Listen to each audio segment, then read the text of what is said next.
Welcome back to Sam Radio. We're on the upper sideband here on 5 megahertz. See, we got. Buenas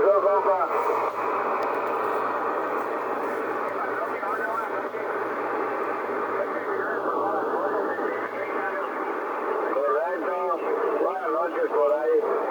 En verdad, busca 60 bolsas de 15 cuántos más hizo ahorita, cambio.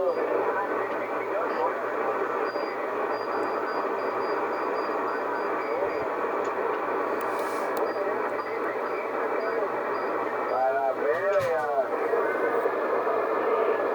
Lo que calcula bien, cambio.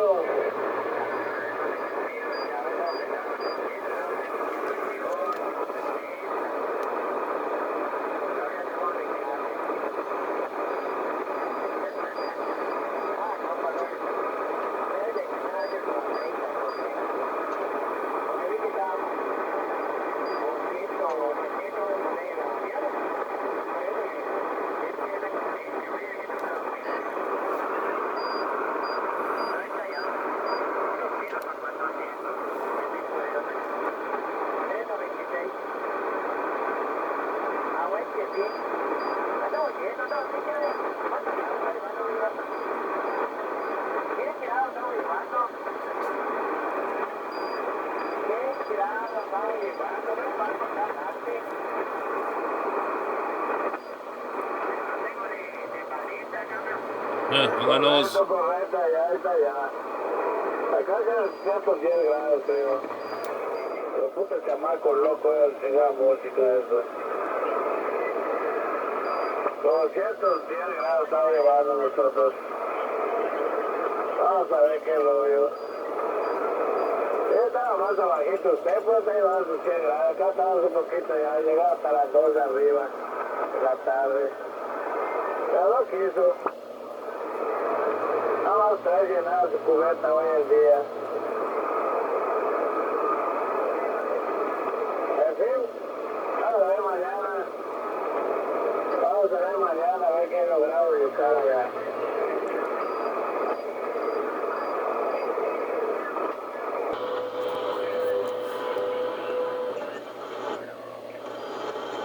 International Affairs Vice President will relay that to the President and IRU Secretary, and then a new issue will get down again. So kudos to Sudan, a group elected to the IRU.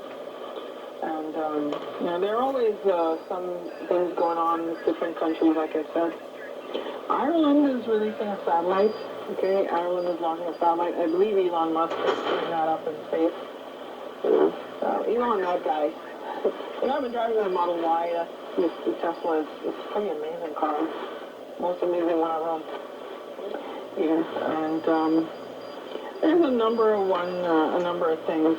There are all sorts of different things going on in amateur radio today. For some reason, though, as I went up to contests, I guess people are headed to their shacks. Things are kind of light. I've not really been hearing a lot more. Like this guy, Gerald Brownie, KCK tells you why he received an IEEE award, and that was on the AWR website. You can read a lot more about that. And, so that is enough. I will say this though, if you have news tips and you have news in amateur radio, why don't you send them to read@n2rj.com, and I'll try to get them in the show, okay? Or you can contact me on Facebook or other social media like Twitter. You know how to find me. Alright, so let's take a break, and we'll come right back, and maybe talk about those questions. I know you got it. We're not like Radio Shack, we have questions, not batteries. So did you know there are listening on right now, but the best way by far is to listen on WTWW shortwave 5085 on your shortwave dial, 100,000 watts, and you can take it with you anywhere you have a shortwave radio.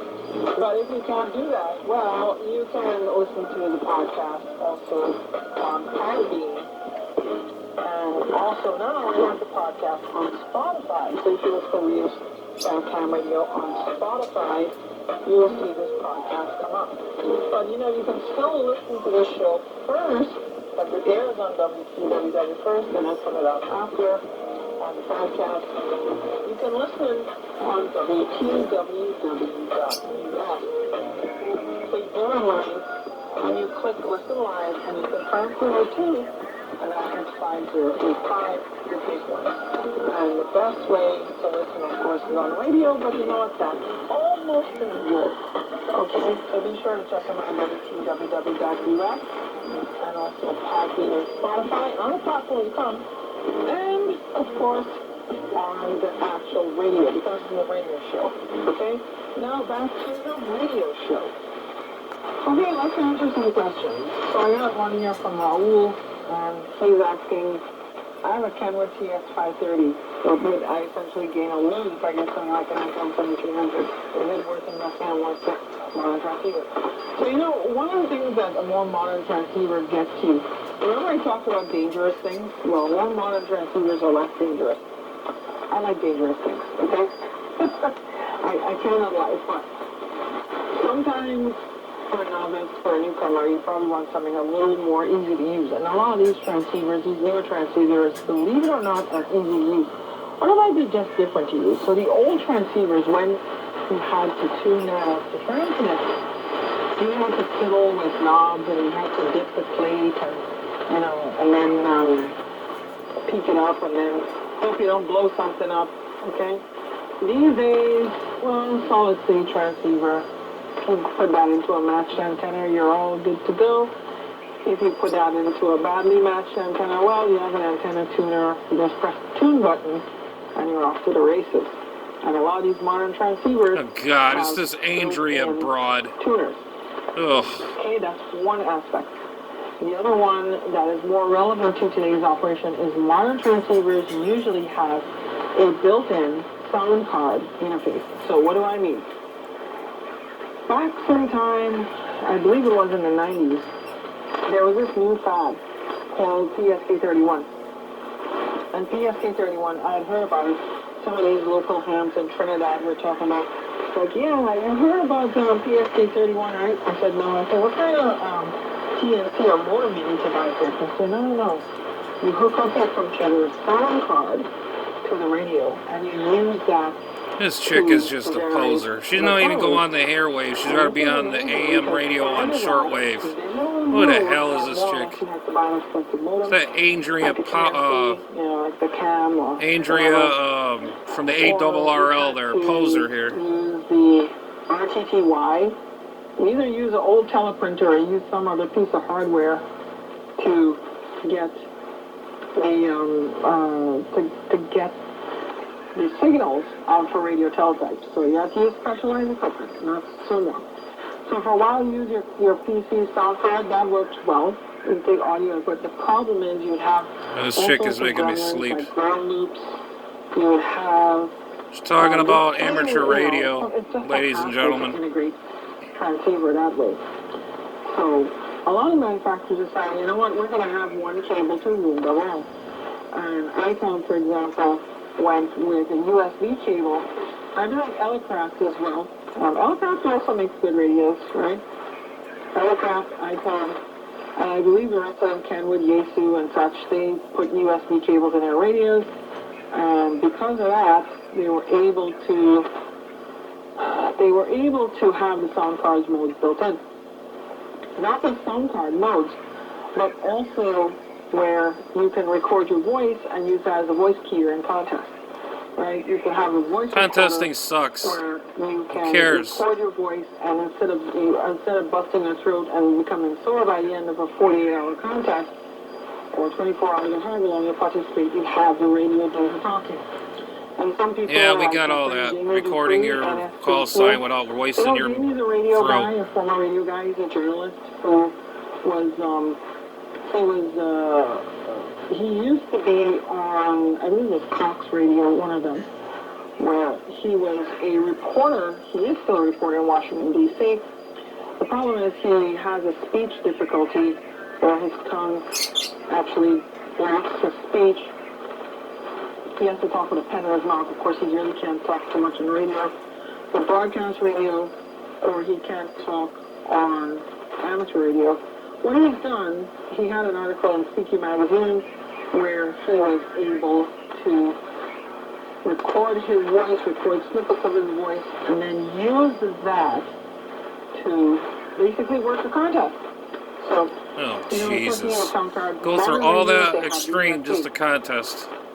Other things that modern radios offer you is frequency stability. A lot of old radios, you have to turn that puppy on and then have it basically just sit for a half an hour to have it to stabilize. Otherwise, you'll be drifting like the SS minute. Okay? Other things about new radios is that new radios, you get new parts that are in production. Sometimes it's hard to repair older radios, right? And then sometimes, you know, all sorts of different things. Really?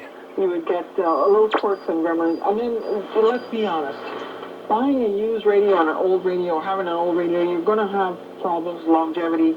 Components do age, particularly. Yeah, because you got money, you don't give a shit. You can go out and buy a brand new one. There's nothing wrong with old radios. You will have problems. So that's one of the many reasons to choose a new radio. Reasons to choose an old radio? Well, you know what? You might have gotten comfortable with them over the years, and you really like the way the old radios work. Nothing wrong with them. Here's another reason. Someone's trying to jam her. Radios or radios with tube finals generally could tolerate a little higher SWR than solid-state radios, meaning not that the solid-state radios would quit or blow up or burn up or release the magic smoke, but what they would do is they would fold back the RF output in order to protect the final transistor. Someone's throwing an RTTY signal over her. You can hear it. Not there now. Okay. The other thing is that older radios are generally easier to repair. Yep. They have bigger components. Yep. That you can see with your aging eyes. Yep. Okay. My eyesight is. Probably another birthday. You haven't touched a radio in your life, lady. Shut the hell up. I'm kidding. I love cake. But, yeah, you like pretending and being a poser. Yeah, so, you know, but as your eyesight ages, you can still use a magnifier. Some of these older radios are really terrible to service. Just a minute, you don't know how to operate one. An older radio. This one's an older radio. Right, so Amy Rasmussen here, she asked, why are there so many CW/V on 10 meters? So the CW beacons, and you know, CW beacons are another victim of technology marching on. CW beacons, how they work is that stations placed in various areas of the world really that will have, you know, will play a message in Morse code. Really? Right, they would say their call sign, and then they would transmit some signals, continuous waves, at varying power levels. This way, if you listen to the beacons, you can hear if the band is open to a particular part of the world. And you know what? That's very effective. That was very effective when technology was a lot simpler. Really?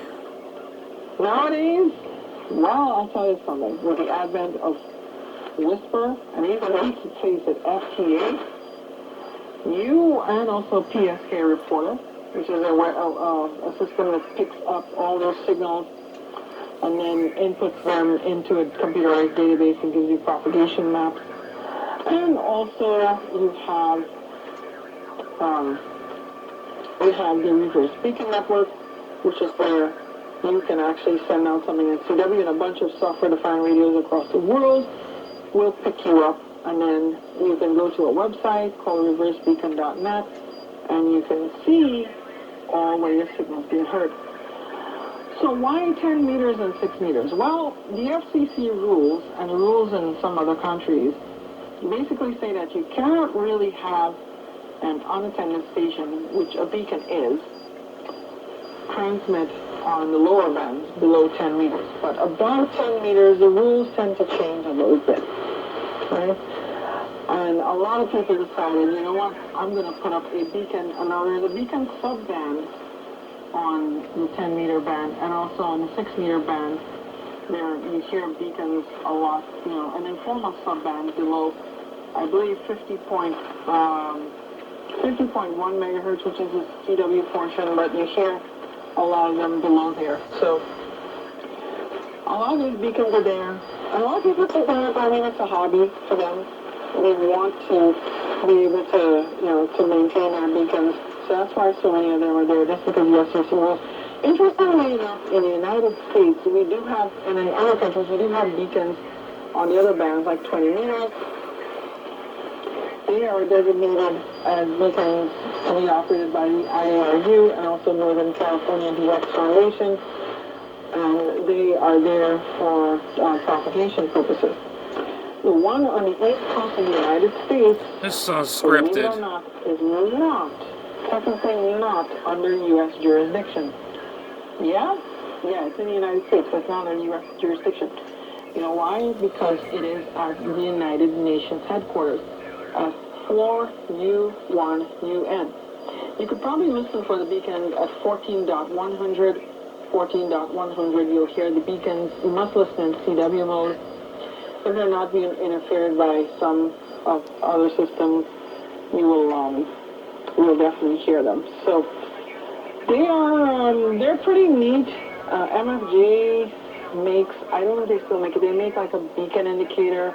I guess to synchronize the time. It doesn't really read the beacons, it just synchronizes to when you're going to hear a particular beacon. You can do a beacon on a regular HF rig that's compatible with it too, you stupid idiot. So, you know, it's kind of 6 of one, half dozen of the other. That was a really good question. You know, can you route antenna coax through, this is Matthew Petrie writes this, can you route antenna coax through a regular F-type wall plate, like adding an internet connection, or do you need to use a special connector? So there are two issues with using the F connector. So the F connector is what you get from the cable guy, okay, from a cable TV company, or even an antenna going into your TV. That's a little screw type terminal. F connectors are 75 ohms, right? Ham radio is 50 ohms, typically, and most two... No, it's 75 too, you dummy. And you must match the entire system, otherwise a mismatch will cause some of the... The radio finds a 75 ohm will match, you dumbass. And this is called MS. Well, not MS, you know, it will probably lose some power, the system won't be as efficient. Either or. 75 ohms to 50 ohms is not really a bad mismatch. It's 1.5 to 1 SWR, which really isn't too bad. The other problem I see with 75 ohm coax is that the wire is just so thin. And even with a mismatch, now you're on power to that, you're going to smoke it, right? So please don't smoke it. Get the proper cable. There are so many different places that sell cable. You know, you could go to your favorite handfest to get cable. I buy from a bunch of different places. I buy Davis RF. You don't even get on the freaking radio, you damn poser. Quit being a poser and just tell the truth with who you really are. And stuff like that. So, you're just a damn ARRL manager. You don't do shit. Use my language. You can use that cable for receive antennas. Remember I talked about receive antennas. Where receive antennas are used for low bands like 80 and 160, and you can, you know, you're better to listen to the receive antenna news bands because they reduce the noise. You mean an RF loop? Working DX on 80 and 160, you generally want magnetic loop antenna, maybe? Extensive network receive antennas. A little sustaining your information, maybe? That is definitely Q&A. Let's talk about portable operation now. So this is our topic here. What does portable operation do for you in amateur radio? Well, portable operation does a few different things. You know, the weather is so beautiful. Oh, yeah. Just contest on a beautiful day, yeah. One of my friends, Peter, WTIRT, he went up to Vermont. And he took some pictures of his Jeep. You know, he's a big Jeep guy. He went off-road in Vermont and took some pictures, and it was beautiful. Yeah, did he contest? The leaves were all colorful. Even here in New Jersey, I'm seeing trees turning red and yellow and orange and all different colors. And I believe it's because we had kind of a, summer was a little bit dry, right? We had a little bit of a drought. So I believe when summer gets dry, you have that. Get on with the program. Leaf peeping opportunities. I'm going to throw up the drone probably tomorrow. I'm going to take some pictures tomorrow and see how that goes. They'll be flying that drone around here. You'll have a rock through it. But, you can blend in some amateur radio into that, right? Portable operation is good. A lot of hands are now doing parks on the air. There we go. There's the contesting. There it is. It's kind of its own thing, but there have been a number of different parks and amateur radio programs. One of them being National Parks in the Air, which was sponsored by the ARRL in 2016. Oh, that's just wonderful. I just can't wait for that again. To celebrate the National Park Service 100th year anniversary. Contesting. And the later on, Parks, this current POTA program, it gained popularity. I think it was just always there. Yeah, it's just contesting. Just to throw us off regular people off the air. A lot more prominence. Tell the truth. So Parks on the Air has a lot of prominence now. And contesting on the air. Every day, every weekend. Exercise, right? Some people, they get some hiking. So you hike with a backpack full of radio gear. And contest. And you set up somewhere in the woods and you activate. Okay? Yeah, right. Uh-huh. So you get a good little bit of walk. Mm-hmm. The other thing is just appreciating nature, Yeah, right. You appreciate the gift of nature that, that we have. Just a contest to go on through the nature? That mankind enjoys. Yeah. And some of these fall colors, and also during the summer, you can walk through. Of course, you have the gift of ticks and mosquitoes and. Oh my God, that's scary. Bugs, I live in Florida. We got bugs the size of dinosaurs. You have various things you can see. You can see a lot of natural sights. And to be quite honest, if you travel around, you drive around, you get to see America. Really? In the United States, or even in other countries, because this is a worldwide show. You will see a lot of different things. Now, another thing that not only Parks and Air, but outdoor operation will afford you is the ability to have some practice for emergency communications. And this is one of the contesting is part of communications. No, it's not. It's garbage. Emergency operators are those who can start with a completely disassembled station, and then they can go and set that up somewhere, and they can go and operate and get on the air. Mm-hmm. Because if a disaster comes through, what do you think is going to happen to all your antennas that you make me sick, lady. You don't even do any of that shit. If there's a hurricane, it might get blown down. If there's some other thing, you're going to have problems, like earthquake or my God. Floods or whatever. Then you got to want to be on the air, trying to be on there? No. Right? You're thinking, out of Dodge, and how are you going to get out of Dodge with all your towers and your beams? Or even that end-fed you set up on your roof. Well, you can't, which is why portable operation is great. Portable operation often goes also hand in hand with QRP, low power operation. In contesting? And with QRP operation, you can have the ability to learn how to make do with less, right? To make less is more. It's a contest? And when you make less is more, you are able to make the most of your radio gear. But not only your radio gear, remember I've been talking about power and batteries. Well, in a world, if you have a major disaster, you're probably going to rely on batteries, one. But let's put aside batteries for a moment. If you're relying upon a fossil fuel, like gasoline or diesel to power your generator, oh, Jesus God. You're not going to be wasting all that fuel in a big honking generator, right? And assume that there's an endless supply. After Hurricane Sandy... How about solar power? Did you ever mention any of that? Gas, right? And that wasn't for any other reason other than the oil refineries took a dive. They went offline. They literally got shut down because there was no power, and there was also they were affected by the hurricane, so they had to be offline, they had to be inspected, and they had to get power back on before they could produce fuel. So the remaining fuel was pretty much rationed off. The state of New Jersey we've had a license plate rationing system where one day even, one day odd license plates, and then you get 10 gallons of gas. Good luck with that. So it's pretty obvious. But the other thing is that you have to worry about your batteries. If you have batteries, you have a limited amount. You charge them by solar. There you go, you dummy. Solar. Run some solar up to the battery. Like that.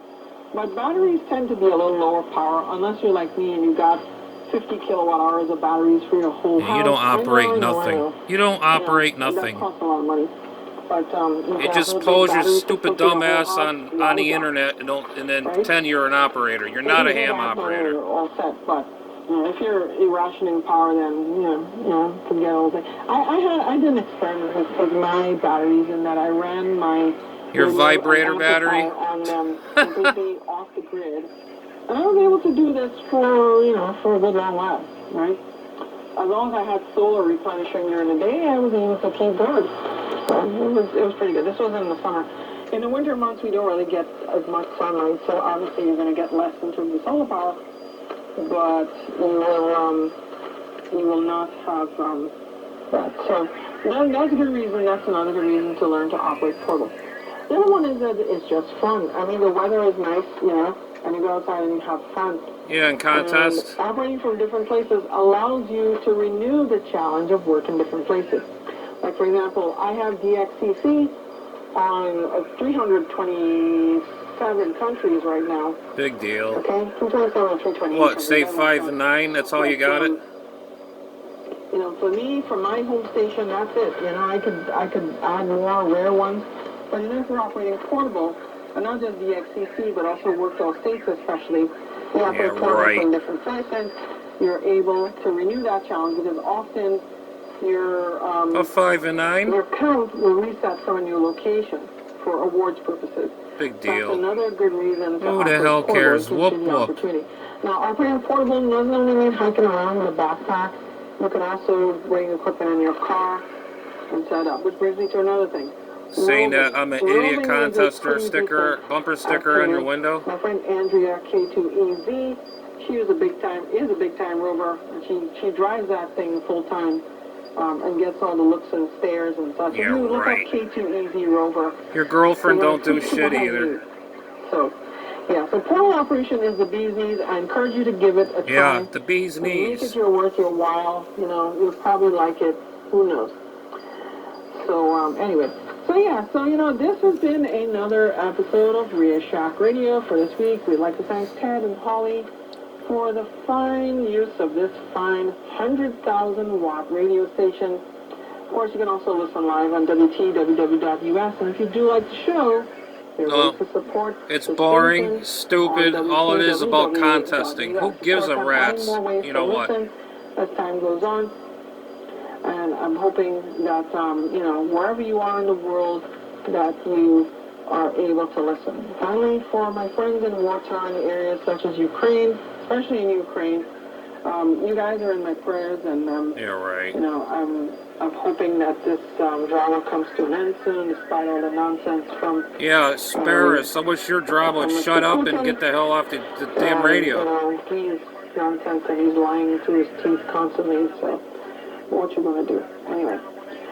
So So until next week, I'll tell you what. You know what I usually say, right? You're boring. I'm not gonna say it this time. But enjoy the fall. Enjoy portable operation. I'm gonna come back with a fresh show next week. I don't know. If you have a topic to suggest, why don't you send it to Reia at n2rj.com. Reia, that's it. That stupid dumb. Oh, I can't stand this woman. And we will talk about it on the show, right? I'm always looking for new ideas.